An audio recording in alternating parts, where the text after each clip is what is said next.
the ASCAP Founders Award to Quincy Jones, groundbreaking composer, visionary producer, musical ambassador. ASCAP honors Quincy Jones, whose gift to American music continue to inspire generations. Congratulations, Q. Thank you, Paul. God bless. Now, if you know the young brothers took that long, you know how long it's going to take me. I now know what ASCAP means. Y'all got my ass tonight, I'm telling you. You made me cry. And God bless you. It's such a feeling of, I know exactly what Pharrell was talking about, of mixed emotions, only I just hit 79 this year. That means 80 next year. You know what I'm saying, Pharrell? Damn. I consider myself so blessed and fortunate to come up here at a time where I was able to be a witness and play a role in the growth of the only true indigenous American art form. Because Bach and Beethoven and Brahms are European classical music, which I studied too. Our classical music is jazz and blues, and don't you ever forget it. Everybody in the world knows it. Everybody in the world knows it until the day that I fall off of this planet. We've got a 400-person consortium together now with everybody involved, including Alan Kay and Sean Fanning, who helped get us in this mess. He was 18 when he was messing around with Napster, because the record business is at 98% piracy all over the world now. We were all over the planet, so we're trying to fix all that stuff. But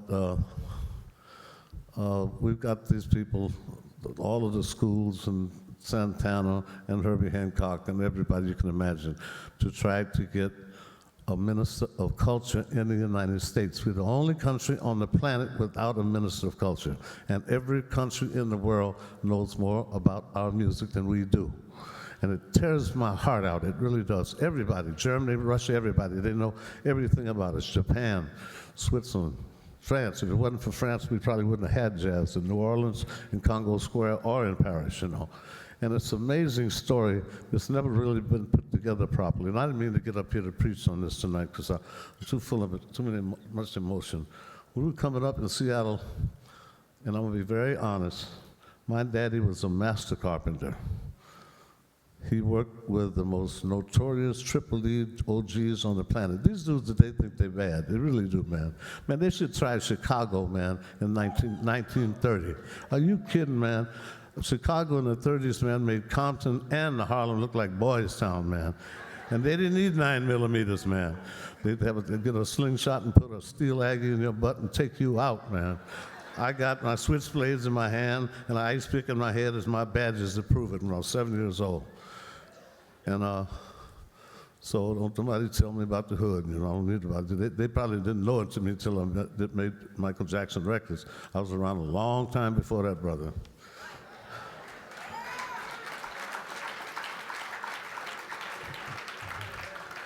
And when we started out, I thank God for that, because we didn't give a damn about making a money or being famous. We did not give a damn, I'm telling you. And the best thing I learned and observed when I was very young was I figured out why God gave us 2 ears and 1 mouth. I talk a lot now, but when you're young, you're supposed to listen twice as much as you talk. And listen to people that know what they're talking about. And it's the best thing that ever happened to me was to listen to Count Basie and Benny Carter and all these guys. They put me on the shoulder, and Ray Charles, they're teaching me in Braille, you know, and putting us on the shoulder, helping us, because they knew how it was. And Basie said to me, "Young blood, step into my office. Let me pull your coat." That was slang for Leslie Young was calling Basie homeboy 80 years ago, okay, in Crips and all that stuff. He said, "Step into my office, let me pull your coat." Black show business is about hills and valleys. He cut his band down to just 4 horns. I was in Arkansas with Clark Terry yesterday. He just had 2 legs amputated. Snoop Dogg was supposed to meet me over there. We're doing an album together of 2 cats from East St. Louis doing the mumbles and hip hop, you know, so it's gonna be a great album. I'm really happy about it. But learning that when we were young was the best lesson I ever learned because we went for it. We learned everything we could about what our craft was about and tried to be as good a musicians as possible. And all that BS about P. Diddy yesterday and all that, man, you know what?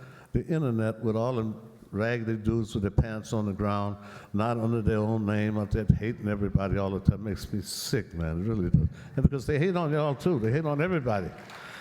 Okay, if you're doing anything right, they're gonna get you.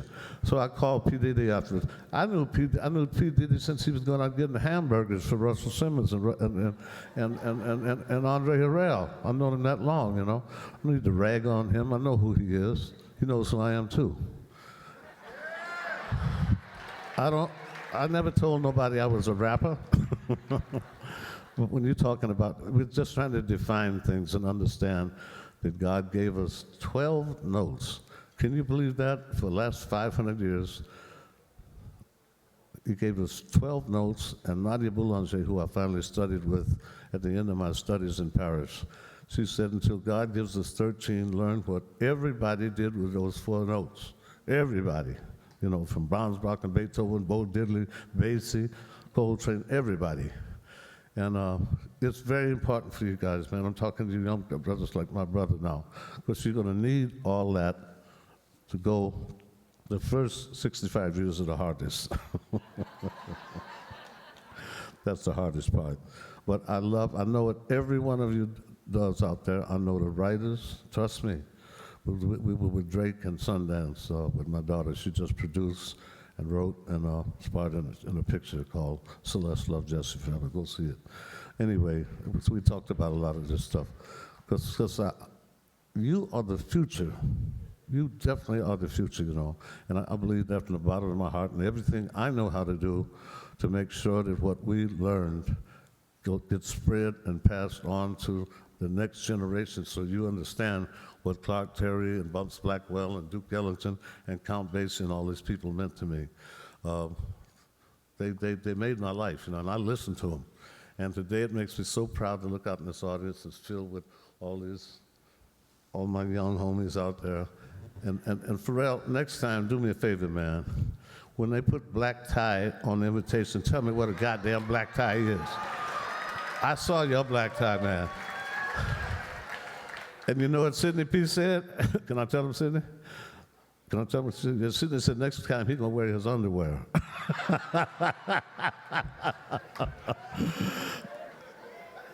Unbelievable, man. And I'm down with it, man. I got the same stuff you got, man. We go to the same place.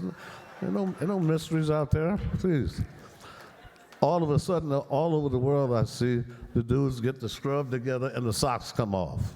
Everywhere in the world. It's Shanghai, and Cairo, and Abu Dhabi, Dubai, everywhere. And it's, you know, it's always been like that. That's why the slang. And you should understand that we all come from each other. And we leave each other these other things. We are part of each other. So you pass it on. King Oliver, Louis Armstrong copied him. He became the man. He created something nobody ever heard before. He sang like he played. And then Roy Eldridge copied Louis Armstrong. And then he became Roy Eldridge. Dizzy Gillespie copied him. And they passed it on, and they knew everything about it. Like the hip-hop generation should know who the Mbangi is. Mbangi and the griots, the praise shouters, and the oral historians. It's thousands of years old, man. We were doing hip-hop, man, in 1939 in Chicago, man. You think the dozens weren't rap? Go back and check it out, man. I dare you to check it out. I remember it note for note, line for line.